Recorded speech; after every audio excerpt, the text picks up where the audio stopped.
కర్నూలు జిల్లాలో ఘోర బస్సు ప్రమాదం జరిగింది.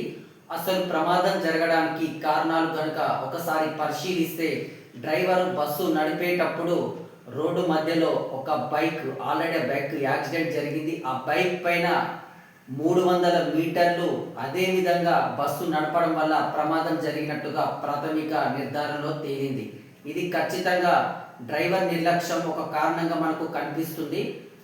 డ్రైవర్ తనకు మంటలు చెలరేగగానే ప్రయాణికులందరికీ అలర్ట్ చేసినట్టయితే ఖచ్చితంగా ప్రయాణికులకు ఎలాంటి నష్టం వాటిల్లకపోయేది.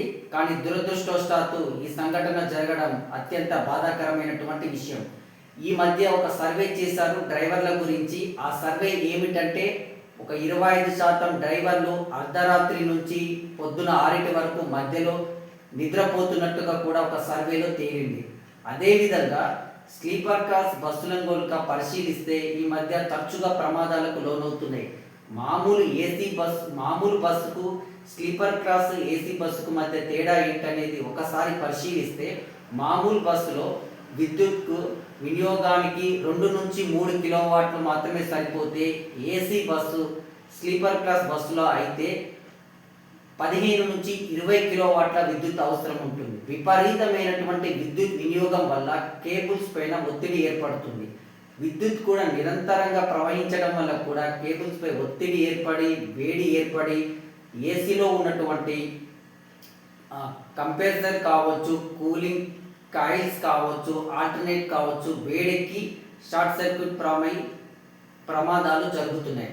అదేవిధంగా మనము అర్ధరాత్రి వేళలో ప్రయాణించేటప్పుడు ఖచ్చితంగా ఏసీ ఆఫ్ చేయాలి. కిటికీలు కొంత తెరిచి ఉన్నట్టయితే స్వచ్ఛమైన గాలి అందులోకి ప్రవేశించి ఏసీలోని కంప్రెసర్ కావచ్చు, కూలింగ్ ఫ్యాన్లు కావచ్చు కూల్ అయ్యే అవకాశం ఉంటుంది. దీని ద్వారా షార్ట్ సర్క్యూట్ అయ్యే ప్రమాదం నుంచి తప్పించే అవకాశాలు ఉంటాయి.